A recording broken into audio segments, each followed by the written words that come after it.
কিন্তু ন্যায় অন্যায় পার্থক্য করার মতো তার মধ্যে কোনো সঠিক তার মধ্যে কোনো জ্ঞান আসতেছে না। এই জন্য সে অফিসে বসে ঘুষ খায়। সে কোনো জায়গায় থাকলে সুদের সাথে সুদের উপর সে চিন্তা করে চলে। সে বিভিন্ন জায়গায় তার দায়িত্ব থাকলে আমানতের খেয়ানত করে, তহবিল ভাঙে, ব্যাংকে থাকে ব্যাংক চুরি করে।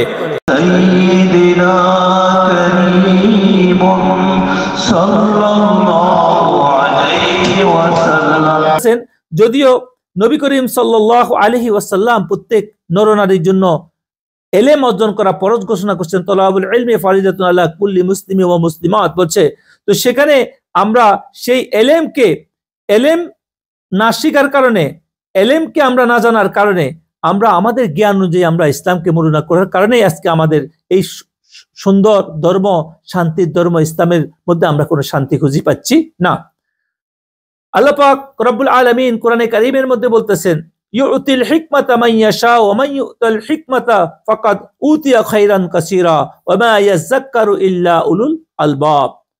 আল্লাহ রাব্বুল আলামিন বলতেছেন, তিনি যাকে ইচ্ছা হিকমতের জ্ঞান দান করছেন, জ্ঞান প্রদান করেন।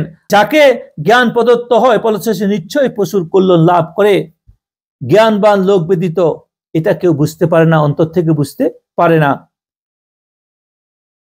আল্লাহ রাব্বুল আলামিন এই আয়াতের দ্বারা আল্লাহ পাক আমাদেরকে হিকমত এবং জ্ঞান এবং এর যে প্রচুর কল্যাণ সেটার উপরে তিনি আলোকপাত করছেন।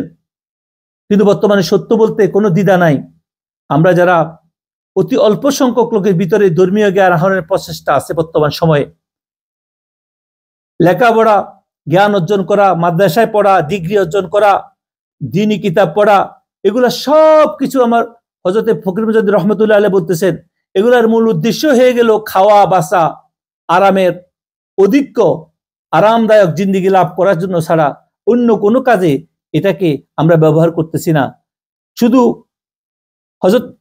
শুধু খাওয়া বাসা লেখাপড়া ছাড়া খুব অন্য কোনো কাজে এটাকে আমরা ব্যবহার করতেছি না। পৃথিবীতে আমাদের জন্য ডিগ্রি অর্জন, সম্মান অর্জন, সার্টিফিকেট অর্জন শুধু ফেমাস হওয়ার জন্য, নাম হওয়ার জন্য, আর শুধু ভালো খাওয়ার জন্য, ভালো চাকরি করার জন্য, ভালো আরামে থাকার জন্য।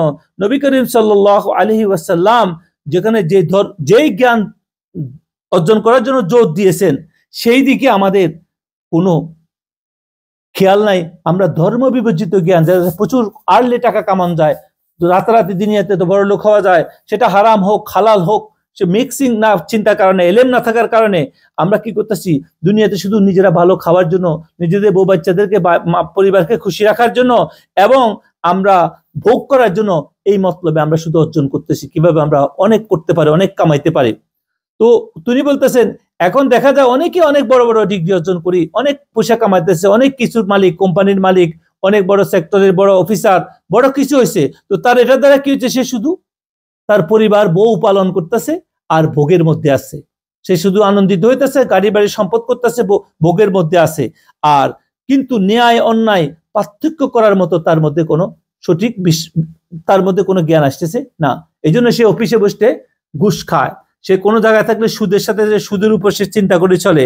সে বিভিন্ন জায়গায় তার দায়িত্ব থাকলে আমানতের খেয়ানত করে, তহবিল ভাঙে, ব্যাংকে থাকে ব্যাংক চুরি করে এবং নামাজ রোজা সত্যিকারের যেগুলো, এগুলোর প্রতি তার কোনো গুরুত্ব থাকে না।